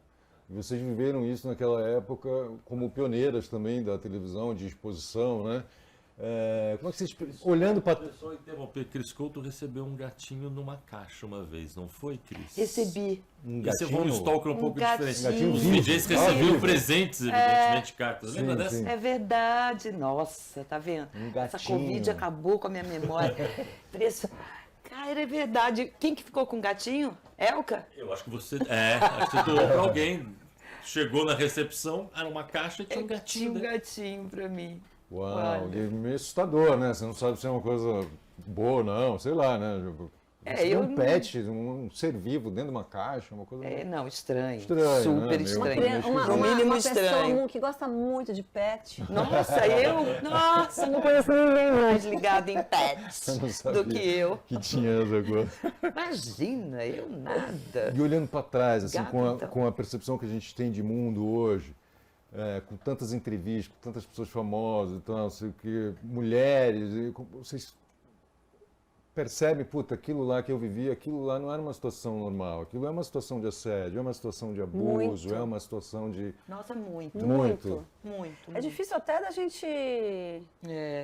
Eu acho que, assim, na questão do feminismo, eu acho que até que, de alguma forma, a gente era feminista, a gente tinha pautas feministas, né? O Meninas Veneno mesmo era um programa super feminista, mas sem esse nome, porque eu acho que esse novo feminismo começou a ser nomeado e debatido e mais elaborado nesse sentido do discurso muito mais recentemente, a partir de 2014, eu acho que a gente começou a falar, não, gente, tem uma coisa errada aqui, essa mulher tem que ganhar igual a homem.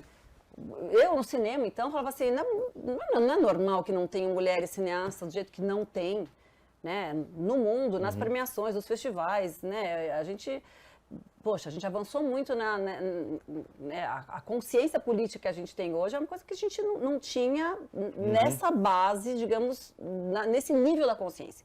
A gente tinha, de alguma forma, intuitivamente, porque a gente falava desses assuntos nos programas e não só no Meninas Veneno. Não, e lembrando que a gente estava saindo de uma ditadura, estava reconstruindo a democracia, rediscutindo as coisas, começando a falar novamente, debater e tal. Totalmente. Então, assim, a gente falava-se disso nos todos os programas de sexo. A gente tinha programas de sexo que já era incrível. Sim, já né? era uma coisa... Eu acho que a gente era muito avançado na pauta LGBTQIA+. Eu acho que muitas pessoas hoje, como a Cris falou, vem falar daquela época da MTV, muitas pessoas vêm me falar, nossa, para mim, eu morava no interior de não sei onde, eu não sabia que existiam pessoas como eu, para mim era muito importante que vocês da MTV falassem que eu era uma pessoa normal, que era ok ser assim, que era legal, e que eu podia existir. Eu não sabia nem que eu podia existir.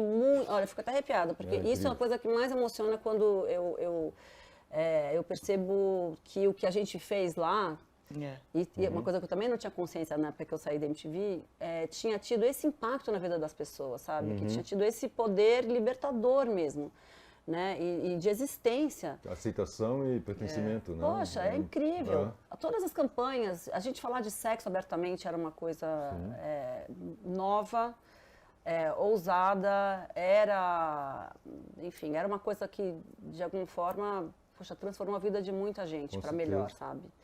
Então, isso era muito importante. O que eu acho que a gente falhou, de fato, a MTV como um todo, foi na questão do racismo. Eu acho que a gente não teve a força ou a vontade ou o empenho necessário em fazer, por exemplo, com que a gente tivesse mais VJs negros ou mais pessoas negras trabalhando em funções de altos cargos, sabe? E que, claro, é isso, assim, a gente abraçou muitas bandeiras, a gente fez muita coisa, mas nesse aspecto talvez a gente tenha falhado. Eu acho que a gente fez pouco. E eu tomei consciência disso quando eu entrevistei a Adriana Lessa. Quando a Adriana Lessa me contou a maneira como ela saiu da MTV, o que ela ouviu da pessoa que estava na direção na época, o que saiu no jornal. Eu estava na MTV, eu não me lembrava daquilo. Até liguei para a Cris, né? Fiquei tão abalada, falei, Cris, olha o que aconteceu. Entrevista com a Adriana Lessa e eu não lembrava desse episódio com ela. Aí a Cris me lembrou uma coisa, que teve um dia que a gente estava na reunião de pauta do Cine MTV e ela sugeriu alguma coisa, vamos fazer a pauta do cinema negro, uma coisa assim. Os atores negros que estavam em evidência. Em evidência. Era uma coisa. Eu falei, não, acho que a gente não tem que diferenciar, acho que a gente tem que colocar essa pauta dos atores negros como uma coisa dos atores. Sim. E eu acho que eu estava errada. Claro. Eu acho que não eu estava. Tinha percepção de na que minha já cabeça, existia, a gente combateu o racismo, era a gente fingir que o racismo não fragilidade existia. branca. A gente sempre ouviu entende? isso, que o Brasil não era um país Pois racista. é. A gente cresceu ouvindo isso. Uma puta de uma mentira. Claro. Sempre foi. E eu acho que se eu tivesse a consciência que eu Mas a tenho gente não hoje, tinha. eu não só teria encampado essa pauta, como teria feito talvez um quadro no Cine MTV. É. Mulheres diretoras e cinema negro, sabe? Fazer mais pautas afirmativas, entendeu? Mas são coisas que vieram... Invisibilidade branca, né? Você fala, não, o branco é o padrão, você não percebe nem que ele está deixando de fora. Não, mas não tem nenhum problema. Estamos aqui, vamos fazer todo mundo junto, senão é o racismo reverso, né? Puta bobagem. Exato. Mas é uma coisa de construção mesmo, É né? De construção de mundo, exato, de percepção de mundo. Eu acho que a gente... Que tem que haver com discussão, com debate, para você falar uma coisa, para você ter um ambiente seguro para você falar e não ser eventualmente crucificada, para você ir construindo uma nova realidade, né? Porque senão, se não tem debate, não tem construção, né? Não tem. Você não sai do Total. lugar, né? É muito complicado mesmo, né? É verdade. Mas como mulheres, vocês sentiram, de que maneira vocês viveram essa cultura mais machista, né? Eventualmente até de um popstar que você vai entrevistar, que a pessoa é mais folgada, vai rompendo um pouco limites, né? Às vezes também tinha aquela coisa de, que legal, pô, mas a menina é quase um privilégio ser cantada pelo Axl Rose, seja lá por quem for, Verdade. né? Tinha essa Vocês história, viveram alguma situação, vocês lembram de alguma coisa nesse sentido, assim, ou não chegou a viver isso? Assédio na MTV... Nas entrevistas, não necessariamente, né? Mas com os artistas, com músicas, bandas e tal. Não, é engraçado. Foi uma coisa que até outro dia eu vi nessas coisas de Instagram que às vezes aparecem, uma entrevista que eu fiz com o Chris O'Donnell. E era uma coisa que, se você olhar hoje eu falaria, eu nem teria editado aquilo, e aquilo foi ao ar. Ou seja, de alguma forma passou por mim e eu falei, não, beleza, pode botar. Que era um pouco ele me paquerando, assim, falando uma coisa do tipo, sei lá, ele não respondia a pergunta que eu fazia e ele falava alguma coisa, sei lá, era uma brincadeira um pouco inocente, pode falar, mas que aos olhos de uma pessoa que tem uma lente feminista, falar, isso aí não passará. Mas eu não sei, eu acho que, assim, falando de coisas um pouco mais sérias, eu acho que o fato das VJs da MTV serem sempre mulheres magras, bonitas e tal, sabe? Com algumas pouquíssimas exceções. De beleza, né? Eu acho que isso é um reflexo de um machismo. Sim. Os homens podiam ser, por exemplo, como Thunder. Podiam ser engraçados ou caricatos, podiam ser gordos, como o João Gordo. As mulheres não. As mulheres eram todas, tinham que ter aquele padrão, né? Tinham. Eu espero que não tenham mais mulheres que achem que isso tem que continuar, né? Porque, na verdade, isso foi uma época talvez a gente... que a gente fala, mas isso já foram 20 anos. E graças a Deus que a gente está indo para frente, porque é inadmissível, né? Tanta coisa de... Mas, assim, se falar de assédio em relação à mulher, não a coisa mais do trabalho, mas eu tenho memórias de assédio de 6 anos de idade. É mesmo? Mas isso é uma coisa que, numa mulher, ela fica... não se falava sobre isso. É o que você disse. A gente tem que conversar para conseguir mudar alguma coisa, entender e fazer isso ir para frente. Você tem que conversar e tem que jogar. Falar, tem que botar pra fora. Tem né? que botar pra fora. Então, Poxa, assim, mas a minha com 6 primeira anos de memória de idade? assédio era de 6 anos de idade. Nossa, e aí é com gente de família, que são pessoas próximas. normalmente. Vizinho, né? Oh, meu Deus. Essas coisas, assim. Mas eu acho que eu nunca fui assediada, assim, Por algum... Entendi. Não me lembro, pelo Não, menos. tinha aquela famosa que era do Axl Rose com a Cuca, né? Com a Cuca, Sim, sim. isso. Essa ficou bem Ele famosa. ele exigia ser entrevistado por ela, sabe? Isso é uma coisa que hoje em dia não... Não faz o menor sentido, mano. Não. Quisera eu ser paquerada pelo Axl Rose não, né? David Pelo amor Bowie. de Deus. Johnny Depp? David Johnny Bowie. Depp também tá Gente, fudido. não, O Cusack, Johnny Depp você que eu falou, queria. Você falou... o Johnny Depp, ele me seduziu. Ele te seduziu, Marina? Não Olha, sei, tá mas vendo? eu achei que Você foi. achou, né? Porque foi assim... Ah. Eu fui entrevistar o Johnny Depp. Gente, ele tava... Eu sou muito fã do Johnny Depp. A Cris também. Nossa. A gente Não, não eu sabe. também. Isso era Eu já pré-essa lascava história. logo meu que a gente- coturnão. Aí, hoje aí, hoje Johnny. outra história. Essa história com a Amber é muito feia. Não sei quem tem razão, mas eu acho muito feio. Enfim, não gosto desse assunto. Mas pré-história, Johnny Depp estava fazendo filmando Piratas do Caribe, no Caribe, foi a única vez que eu fui pro Caribe. Andei de jet ski e tudo. Que lá tudo bem, né? Aqui é uma coisa muito ruim, mas lá eu falei, vai, ninguém tá me vendo, vou andar de jet ski. Não, gente, é Você imagina essa delícia gente andar lá. de jet ski, cara, foda. Mas é horrível. Fica barulheiro e tal, assim, Não, mas, atrapalha todo mundo. enfim, Eu acho um horror. Mas lá no Caribe ninguém tava vendo. Lá que ninguém estava vendo, eu aproveitei. Amei. Ainda bem que, bom. Aí, a entrevista era para falar do Fantástica Fábrica de Chocolate, mas foi no Caribe, por causa do Piratas do Caribe, que eu estava filmando lá. Aí, eu chego na sala do quarto de hotel, que era a entrevista, e aí ele estava com um decote até aqui, assim, mais ou menos, todo moreno. Não, e ele é muito, gente. Sedutor, né? Ele fala baixo. Sim, aí você tem que chegar assim, sabe? Tem que ficar bem assim. Nossa, Johnny Depp foi um acontecimento. Eu não sei o que eu falei, o que ele falou, nada. Eu sei que a entrevista fluiu. O outro que eu tive sonhos, assim, não vou dizer eróticos, mas é tipo quase romântico, exato. Com o John Cusack, que eu também era muito fã do John Cusack. Nossa, aí, o dia que eu entrevistei o John Cusack, eu fiquei tendo fantasias que eu encontrava com ele no elevador do hotel, que ele me chamava para tomar um drink, que a gente se apaixonava, assim, que era uma coisa... Nossa, gente, o John Cusack... Incrível. Porque não era muito óbvio, né? Mas eu era muito fã dele. Sou fã até hoje, achei ele um super ator, maravilhoso. Na hora da entrevista você vai... Então, como foi seu filme? Você lembrando das fantasias, né? Parecia o Casal Neuro, sabe aquela, quando abria aquele balãozinho? E ia pro mundo da fantasia. Casal Neuro, o programa que a gente fez junto. Você fez muito programa dividindo, né? Eu a apresentação com outras pessoas, que é uma coisa difícil pra caramba. E eu fez adoro. Comigo, fez com o Didi, fez com o Léo Madeira.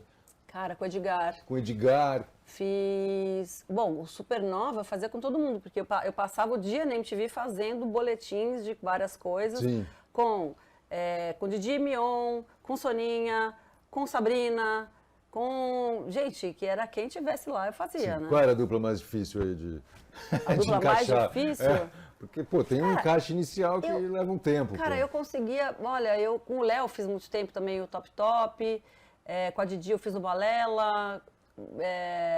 Eu, sinceramente, assim, acho que todo mundo com quem eu fiz coisas, eu consegui... eu sou muito adaptável, aquela que fala bem de si, né? Mas sou muito... Marina é aquariana, tudo certo. Quando eu identifico qual que é a questão da pessoa, eu estudo, consigo... Tem essa sabedoria, né? De você conseguir não se perturbar com o que você considera que seja o maior defeito dela, tipo o mau humor do Léo Madeira de manhã. Sim. Ele era mal-humorado? O quê? Meu Deus do céu. Eu lembro que teve um dia que eu tirei um sarro dele, que foi um dia que ele melhorou, assim, porque quando brigava não adiantava nada, mas um dia que eu falei, Léo, acabou o dia, eu falei assim, você reparou que você não falou nada positivo hoje? De nada. Nada. Aí ele começou a rir, ele falou, puta, desculpa, eu sei que eu sou mal-humorado. Enfim, ele tentava melhorar, mas ele de fato tinha uma coisa que acho que é de acordar de manhã cedo. Gente que não consegue, gente, paciência. As pessoas são assim, as pessoas diurnas, as pessoas são. Sim. E fazer ele acordar de manhã era um suplício, entendeu? Só que não tinha jeito, porque o programa demorava o dia inteiro para gravar. Você começava a gravar à tarde, né? Enfim. E o Casal Neuro ele era escrito por 3 meninas, né? Que a Raquel Afonso, a Jo Halleck e a Nina Lemos, que elas tinham aquele fãzinho.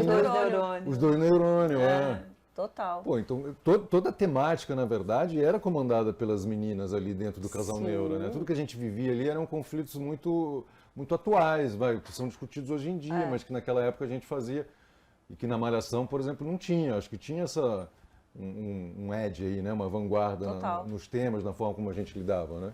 Não, total. Eu acho que era isso, era aquele feminismo que eu digo, era o feminismo na intuição, assim, que a gente colocava aqueles temas. E a gente fazia muita caricatura, né?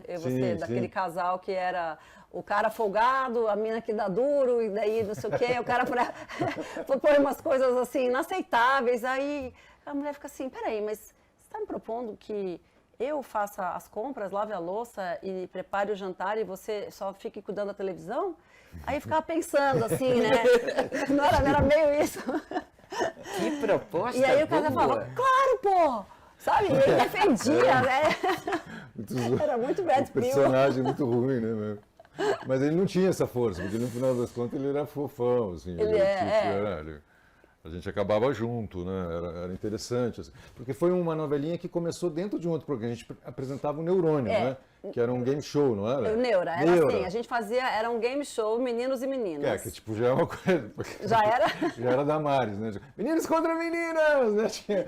Era uma coisa que hoje em dia já depois era acho que variou um isso, depois acho que era um colégio contra o outro, É, uma turma verdade, contra a teve, outra, teve. tinha times. Sim. Mas o começo era, e aí o que que tinha? Tinha uma sketchzinha dentro do programa que era uma situação, tipo, dessas absurdas, tipo, o que vai acontecer a partir daqui? Tipo, Marina vai fuçar as coisas do Cazé e descobre um kit de maquiagem. Sei lá, uma coisa bem estereotipada. E aí, opção A, ela vai jogar na cara dele na hora que ele chegar em casa. Opção B, ele vai chegar com uma explicação muito boa. Opção C, ela vai ser um presente para ela. E aí, quem acertasse... Sim, E não era Você Decide da MTV, assim, né? Era muito legal. Começou como esse quadro, depois fez sucesso e tal, e aí isso se desenvolveu para uma novela completa, de meia hora. Foi a primeira novelinha da MTV. A primeira ficção da MTV Brasil, Foi muito bacana. Era muito legal, a gente fazia junto, era muito divertido. E a gente ficava na treta do ar-condicionado, né? Que eu sou calorento e Marina é friorenta, então a gente sempre ficava mudando. Não, e eu vivia esse mau humor do Léo, e eu peguei várias Marina mal-humorada, viu, Léo Madeira? Era uma briga. O Cazé sempre agasalhado, sempre de terno, e o figurino mandava sempre assim, aquela blusinha de alcinha. Que era aquele diferenças de figurino também. Aquele vestidinho fino, aquela sedinha, sabe assim, que não agasalha nada. Aí o ar-condicionado bombando, falava, pelo amor de Deus, desliga um pouco, batendo o queixo. E o Cazé lá, todo calorento. Nossa, eu ia falar, pega um casaquinho. Era o que a gente falava, põe um casaco. Aí. E esse núcleo feminino de criação, de redação, também criou o Meninas Veneno, não foi? Também veio a partir daí, da Hack, não foi? Hack Afonso. Hack Afonso, o projeto né? original do Meninas Veneno é Hack Afonso com a Cris Lobo, que queria um programa com pautas femininas, que a gente não falava, se falava feminista. 2000 e... Feminista. 2002, vocês estrearam foi antes. 2000, não, 2001. Foi 2001, por aí. Entrou no ar em 2001, vocês Foi ganharam a PCA, Foi o 2002. prêmio da Associação Paulista de Críticos de Arte no ano seguinte, né? Foi exatamente isso. E logo depois estreou o Saia Justa. Vocês chegaram a estrear antes do Saia Justa. Assim, primeiro foi o primeiro programa mesmo de... Foi mesmo, precursor. E, inclusive, no backstage, né? Tipo, a parte de redação de criação era de mulheres, né? Com você ali capitaneando os diversos temas e de um jeito muito despretensioso, né? Muito de igual para igual, era muito bacana, né? Era. E era só mulheres no começo, e era gravado, e depois ele passou a ter 1 hora ao vivo. E aí, eventualmente, tinha umas participações masculinas, mas ele era essencialmente um programa feminino para debater os temas mais variados, que iam dar aparência do tipo, sei lá, todo mundo diz, sei lá, meu cabelo é estranho, ou minha mãe parece mais jovem do que eu. Era coisas bem variadas, assim, sabe? E até coisas, enfim, com temas que envolviam mais relacionamento com os caras, né? Que passava um pouco por relacionamento abusivo, mas nunca tinha esse tema. Eu sofro de abuso do meu namorado. Não era assim, eram coisas mais sutis, assim, mas a gente falava muito disso, assim. Sim. De foi uma homens. surpresa para vocês ganharem o prêmio? Por que você acha Foi que teve? muito, foi muito, a gente não esperava. Bom, eu não sei se a Hack esperava, eu não esperava. E eu lembro que eu estava viajando, eu estava até no Festival de Cinema de Cuba nessa época. E alguém falou, você ganhou a PCA. Eu falei, a PCA? Com o quê? Eu não sabia nem o que podia ser, né? Melhor programa do que tinha sido... Sim. E não era nem revelação, não era... Era programa de televisão, né? Aí foi muito legal. Incrível, Nossa, né? incrível, incrível. Maravilhoso, assim. Esse Tenho até reconhecimento é hoje. muito bacana, né? E é muito legal. O único PCA que eu tenho na vida. Todos nós vivemos esse momento muito efervescente, muitas vezes sem até se dar conta da dimensão daquilo que a gente estava vivendo, né? E é muito legal ver toda essa marca que vocês deixaram também e de quanto vocês são maior do que isso também, né? cada uma de vocês tem uma carreira muito bem consolidada e atuando em várias frentes também diferentes, né? Você no cinema, dirigindo, escrevendo, atuando como atriz. Você também com o seu caminho vai estrear uma nova peça, né? Como é que é essa peça aí? Uma peça francesa, triste. Triste? É uma peça que chama Amadeu, história de um rapaz francês, Vincent, de 19 anos, sofre um acidente de carro, fica tetraplégico. Na verdade, ele só mexia o dedo direito. E aí ele tenta mudar a lei da eutanásia na França, e não consegue, mas de qualquer maneira ele Inclusive, consegue. Godard recentemente teve de sair da França para Sim, conseguir fazer exato. um suicídio assistido, né? Uma eutanásia. Na Bélgica ou Suíça? Não Acho me que lembro. foi Suíça, na né? Suíça. E ele também, e é essa história que a Janaína, que estudou na França, assistiu, conhece o autor, trouxe para o Brasil, ela que é a idealizadora, e está lá com a gente também como atriz. É um espetáculo bonito, muito bonito, que o Nelson tem uma visão muito poética e onírica das coisas, e ele consegue colocar isso no palco. E Nelson Baskerville. O Nelson Baskerville, ele está dirigindo a peça. Ele é incrível, super ator e diretor, é muito ótimo. divertido. E tem essa coisa que eu acho que é mais importante, a gente conseguir chegar no público. Né? Eu tenho um pouco de bode dessas peças teatrais que você vai ver, que você não entende nada, que você se acha, fala, nossa, meu, o que é isso? Eu gosto quando o público entende, quando o público reage. Não precisa rir, mas quando eu sinto que ele está lá acompanhando. Claro. Que isso, para mim, é Incrível, um grande incrível. barato do Que é uma teatro, experiência né? muito diferente da televisão. Completamente. Né? Muito, não muito. Não tem como, não corta, né? É um ao vivo, né? É uma parada que você sai energizada depois da peça. Assim, você tá, né? Demora horas para dormir. Demora, Horas. Por isso os atores são tão notívagos, né? Nossa, é por isso, porque acho que a cabeça...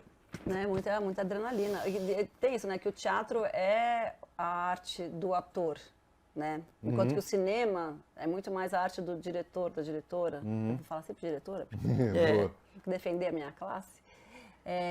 Porque é isso, depende muito do que vai ser feito depois daquele momento em que o ator atuou, né? No teatro, não. O teatro, quem está no comando é 100% o ator. Por mais que tenha um diretor, que tenha, claro, toda uma equipe por trás. Sim. Se o ator quiser mudar o que ele quiser mudar do rumo daquela Não vai ter nau como parar. navegante, exatamente. Inclusive, eu e você, a gente participou do primeiro curta da Marina. Foi uma moça executiva. Botar um trechinho, bota um trechinho aí. Como Jorjão, sobe o trecho. Cris Couto, atriz, eu acho que foi meu primeiro papel como ator também, acho que foi a primeira vez que eu atuei. Zeca Camargo, Astrid. Zeca Camargo, Astrid, mundo, André né? Bujan, ali, França. Isso, Tony, galera. irmão do Zico. Tony Irmão do Zico. Góes. Tony. Sim. Maurício Sticer. Essa é a melhor coisa. O Sticer Você participou do filme? Ele fez um tweet outro dia muito engraçado, dizendo que aquilo foi o início de uma brilhante carreira de ator, só que o talento dele, infelizmente, não foi reconhecido. Terminou ali mesmo. Mas essa é uma boa praia, você convida pro filme os caras que escrevem sobre o cinema, mas eles não tinham ainda, né? O Sticer não tinha. O Sticer, né? acho que ele escrevia mais sobre jornalismo esportivo. Que louco. Acho que sim. É verdade, ele estava. É verdade. E agora? Você está preparando novos projetos? Agora eu digamos que eu voltei para. Você acabou de filmar em Portugal, pro né? meu rumo, que era quando antes daquela festa. Que eu fui. Estamos voltando aqui para fechar aquele ciclo. A Cris Couto. Entendi. E pedi um emprego para ela. Porque daí eu voltei a me dedicar mais à carreira de direção. Tá. Porque quando eu saí da MTV, assim que eu saí da MTV, eu falei, não, agora eu preciso fazer o meu longa-metragem, porque eu já tinha um longa que estava na minha... Que era o Califórnia? O Califórnia, que já tinha o roteiro pronto e que já tinha ganhado um primeiro dinheiro num edital, mas eu não tinha conseguido o resto e tudo mais. Eu falei, não, agora eu vou fazer. E de fato consegui filmar em 2014, eu lancei no final de 2015. E aí, bom, enfim, achando que minha carreira agora Agora vai. vai. E aí a gente teve Agora é o Oscar, Ibope, aí vou- nossa, Bolsonaro, assim, né, enfim, não vou passar rápido por esse capítulo, mas enfim, a gente está vendo uma época de grande, de muita restrição, Sim, né, tudo que é represado. audiovisual e tal. E o que aconteceu? Daí eu fui fazer séries, entendeu? Agora eu tô dirigindo 2 séries de ficção. Eu fui um episódio do De Volta aos 15 na Netflix, outra para o Canal Brasil chamado A Queda de Abadiânia, que é sobre o escândalo do João de Deus. O Marco E Nanini, né? o Nanini fazendo... Dirigir o Marco Nanini deve ser Foda. incrível, hein? Nossa, tremi na base, que nem... Tremeu, ficou nervoso? Fiquei, De novo? mas ele foi muito Aí tomou bom. um conhaque, não? Tomei vários conhaques, lembrei da Cris Couto. Não, mas foi legal, assim, foi uma experiência, para mim, muito marco, assim, dirigir o Nanini. Pô, pra mim como ator, nós às só vezes que eu vi o beberia. cara eu vi Mistério de Imavap, ele no Pois Dr. é, eu House, também. foi uma coisa Falei que pra ele, você eu fala, falei, isso Nanini, aí eu não sei tem. por onde começar, porque eu te assisto desde que eu me entendo por gente. Ele é pô, muito bom. Impressionante. Ele é muito bom. Ele e o Ney naquela peça, lembra? Nossa Senhora. No Irma Vap? É. Nossa, eu fiquei maravilhoso. chocada. Era Aquilo muito bom. Como é que os caras faziam aquilo? Como é que eles né? conseguiam Como? É um trocar de absurdo. roupa Como? tão rápido, mudar tudo? Eu fui ver umas 3 vezes e falava assim, não é possível, eles agora vai errar, agora alguém vai entrar errado, não é possível. Né? E aí tô fazendo umas séries documentais também. Uma delas eu preciso de imagens da MTV. Eu sei que o Opa, Ratinho vai me Teuzinho tá ajudar. aqui, é com ele mesmo, pode falar. Pode conseguir para você. Mas eu tô fazendo. E uma delas, inclusive, tem muito a ver com o que eu fazia na MTV, ou com o que era o espírito da MTV. Tô fazendo uma série chamada Corpo a Corpo, que é sobre eu entrevisto e dirijo figuras da música, de uma nova cena musical brasileira, que são corpos fora do padrão. Então, podem ser corpos negros, corpos trans, corpos da toda a comunidade LGBTQIA+, corpos gordos. Então, é isso, são artistas que estão, de alguma forma... Quebrando os padrões, físicos, vamos dizer assim.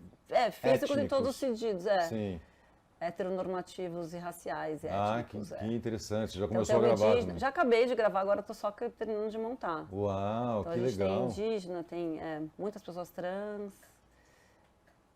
Muito bacana, hein? Ah, Falta a gente poderia ficar falando aqui horas e horas e horas, mas acho que a gente já falou 2 horas. A gente chega naquele momento que é um momento mais singelo, assim, mas qual seria, se você tivesse a oportunidade de chamar um videoclipe agora que representasse a sua jornada, o que marcou muito você naquela época e tal, qual seria o videoclipe? E aí, olhando para essa câmera aqui, pode chamar à vontade. Um só? Ah, sacanagem. Pode chamar gente. vários, porque lembra, a gente às vezes desanunciava um clipe, aí chamava o que vinha agora e já falava o segundo. Pode ser também, se você quiser, pode chamar 3 clipes. Você fala, a gente acabou de ver. Vai passar o clipe? Vai passar? Aí é com o Zico, jurídico, aí eu não sei qual é com o departamento jurídico, pô. Aí já não sabemos, não, mas. Você vai pra... Eu nunca fui VJ, hein, gente? Eu sempre fui É, apresentadora. Mas Então, luz, esse câmera, negócio de clipe. desapresenta, Pode falar, apresenta. luz, câmera, clipe. Você fazia assim, não vem não. Só luz, Luz Câmera Clipe era um programa que era de trilha Trilhas. sonora de cinema. de clipes de trilha sonora de cinema. Muito legal, muito bacana. Era bem bacana. Na época não tinha, mas não tinha tanto, né? Clipe assim de trilha sonora. Enfim, eu escolheria o quê? Beast Boys, né? Excelente! Qual? Sabotagem? Aê! É o mais votado aqui agora. É o mais votado? votado, A terceira já? É incrível. Vocês querem que eu escolha outro? Eu Não, escolho imagina, é um clipe maravilhoso. dos bichos. Esse clipe é muito bom. É muito bom, Puta né? que pariu. E Spike envelheceu Jonze. muito bem. O Spike Jonze. Foda. Agora, É qualquer um maravilhoso. do Radiohead também, né? É. Nossa, os caras... Eu gosto daquele Lindo. Just do Radiohead, sabe qual é? Que é um curta-metragem. Qual? Não lembro. É uma música chamada Just, e é uma música pouco conhecida até do Radiohead, mas o clipe... esses caras são foda, né? Não, os Quem sabe clipes fazer, vou te falar. deles eram os melhores. Era um curta-metragem e é louco, porque é um curta-metragem que tem um final surpreendente que você fica com uma grande pergunta na cabeça, porque é um cara que se deita no chão e fica lá. E aí as pessoas começam a perguntar pra ele o que aconteceu. tem alguma coisa, e aí ele não fala nada, ele não fala nada, não fala nada. No momento que ele responde a primeira pessoa, essa pessoa se deita e todo mundo se deita e o clipe acaba. Você fala, porra, que foda. Sabe, assim, é isso, é um curta-metragem incrível. E esse é o clipe. Então é isso que você vai chamar, então? Vou chamar, então. Ah. Não, acho que eu tinha que chamar algum da Madonna, né? Já que a gente já falou tanto dela. Poxa, realmente, também tem clipes Olha, eu acho memoráveis. que eu vou chamar aqui o clipe que eu mais gosto da Madonna. Não é a música que eu mais gosto, mas é um clipe que eu mais gosto, que é dirigido pelo Jonas Åkerlund, que sabe que eu me ligo muito ao nome dos diretores, nem todo mundo faz isso, mas é um clipe dirigido pelo Jonas Åkerlund, que na época era um jovem muito louquinho, mas fazia coisas inovadoras. Foi mal. Caiu no estúdio. Normal aqui a gente não para, a gente continua, porque a gente incorpora tudo que acontece. Tudo A certo. gente vai ver Ray of Light. Aê! Ai, Marina, arrasou! Arrasou! Muito Arrasou, obrigado. Marina. Marina. Marina, foi incrível conversar com você. Adorei. Muita emoção.